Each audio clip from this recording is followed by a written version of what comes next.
typical scene here at Liverpool Docks, when the motorcycle road races are being held at the Isle of Man.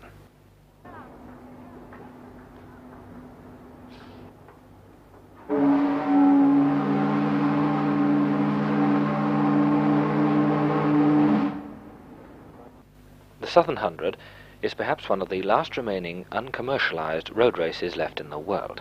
The race is run at the Boulogne Circuit near Castletown in the south of the island.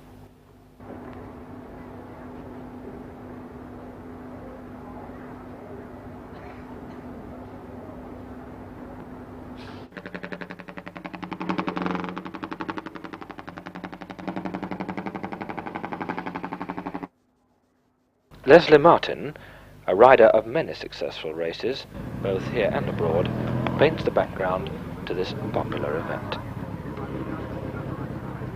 Les, how did the Southern Hundred originate? Must be 13 or 14 years ago. When Bob Holliday of the motorcycling came over, he got Tommy McEwen and myself to try out one or two suggested courses for a race down here. And we tried, I think, 3 separate circuits.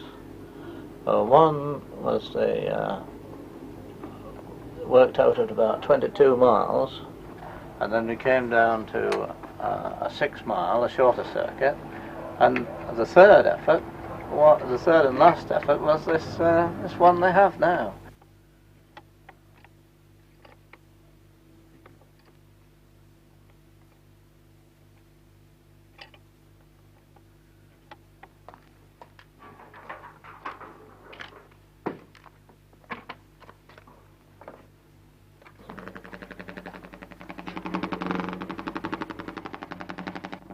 I think it's true to say that the Southern Hundred is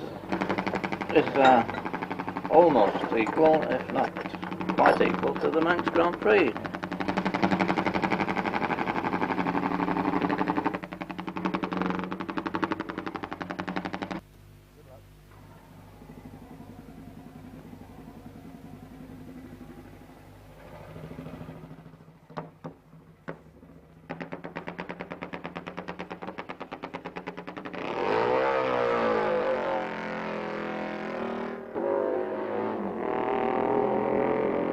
Does one enjoy getting up at 4 a.m. to start practicing? I think it's true to say that everybody does. When it comes to racing, it's such a it's so steeped in enthusiasm, if you can use it in that term, that one gets up at 2 or 3 o'clock if necessary, as in the TT. I used to try to get on the line first.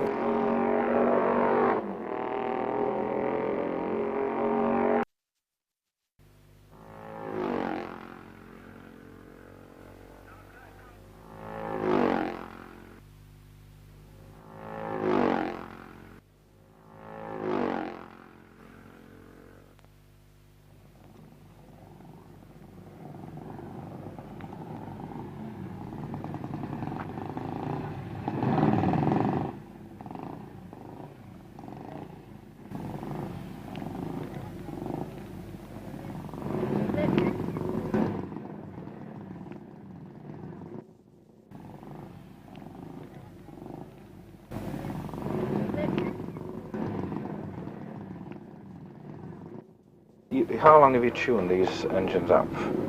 The days are almost over of the rider tuner. In fact, the laddies who come along today are not responsible in any way for the design of the machine, as we were in the beginning. There are lots of ideas of ours that are put in. They just don't do today. They buy, sometimes for very large amounts of money. Mike Hailwood would spend anything up to £7,000 on an Italian machine. They buy these machines, and then their tuning, as we call it, is confined mainly to just doing a bit of polish here and there, and seeing that everything is correct.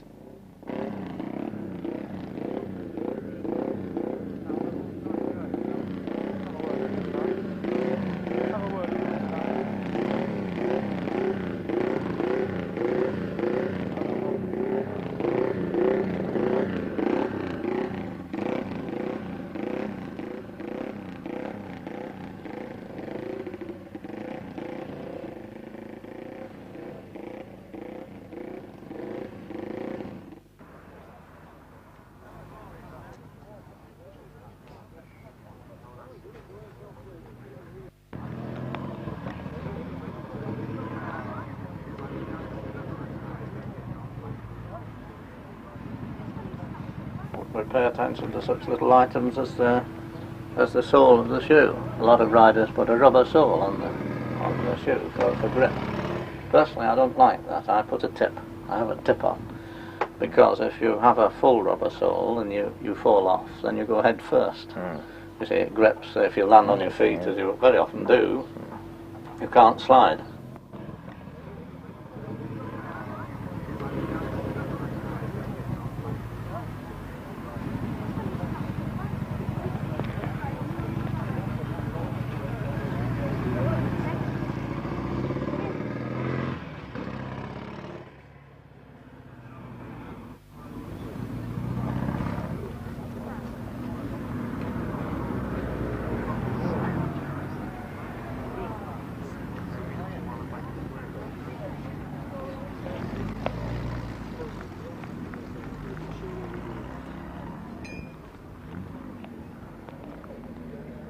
The marshal's car denoting roads closed.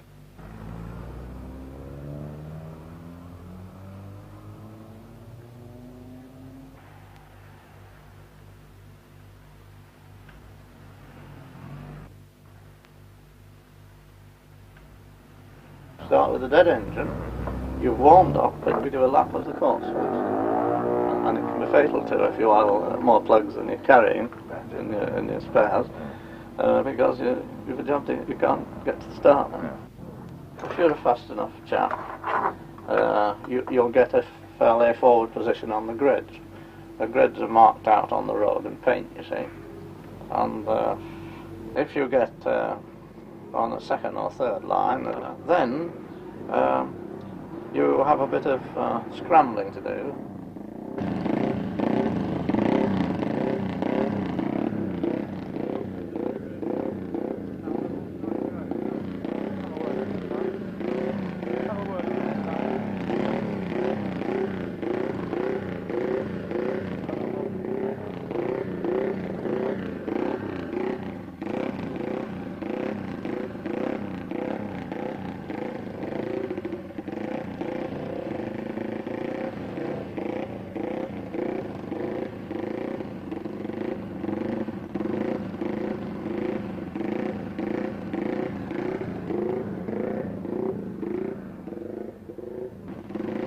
Tensions mounting up. How does a rider feel at this stage?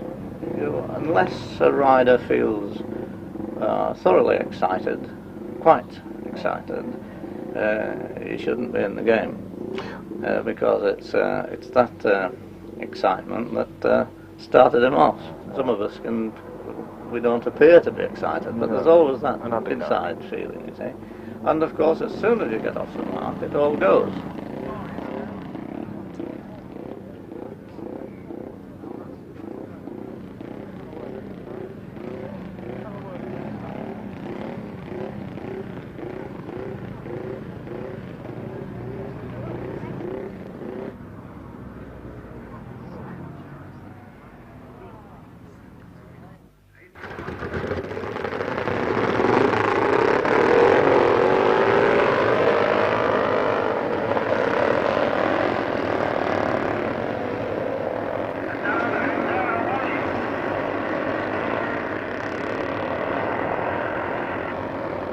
It's a mass start, as in this case.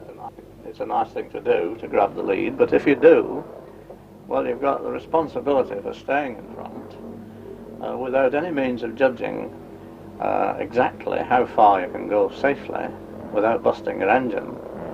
And I think that the more sensible plan is to get in second or third place and watch and wait.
Is that second bend coming up? It's a very nice bend. It has a slip road.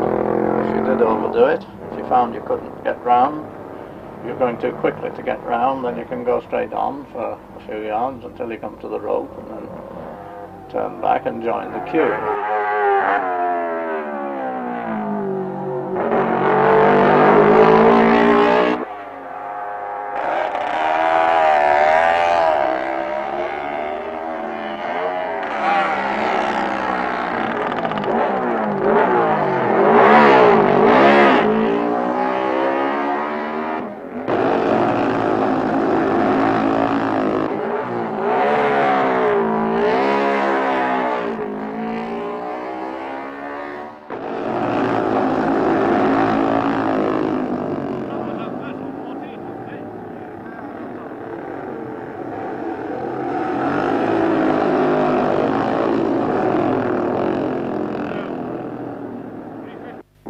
That is where the restraint part of racing comes in, where you realise that if you overdo it, then you've lost the race anyway, or you can lose your bicycle or hurt yourself. He'll come into sight at the start very shortly. That's Phil Smith, number 29.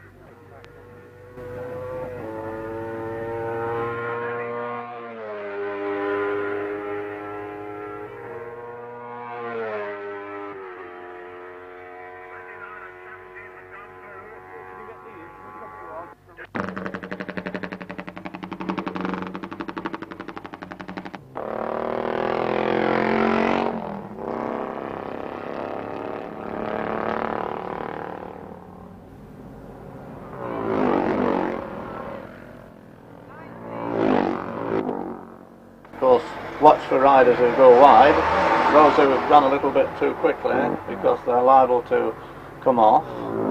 At the same time, they'll leave you a gap. If they go a little bit too quickly, they go wide, so you nip into the gap and get away from them before they can fall up in front of you.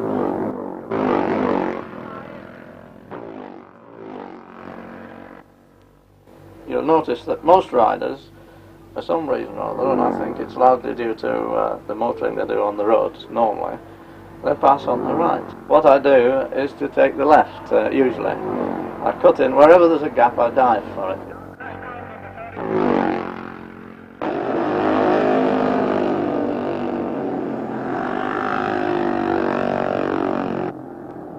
In your first lap from the bus start, you don't attain maximum speed before you have to change down. In fact, I suppose most riders won't get into top gear. If it's a 4-speed gearbox, you'll go around the gates on a 500. About 50 around there, won't be much more. Probably into second gear for a 350 and 500. A 250 you may get round in third. Of course, you've got road signs in some races, including notices for oil spill, where a rider's perhaps fallen off. I mean, you can, in fact, get the wrong pit signal. I had to change a plug in the Ulster in 1939 on the first lap, and I was last. It's one of those events where amateurs and experts can mix pretty freely. It's not. It was intended as just a local race in the beginning, you see, but it has developed into quite an important event, as you probably gathered.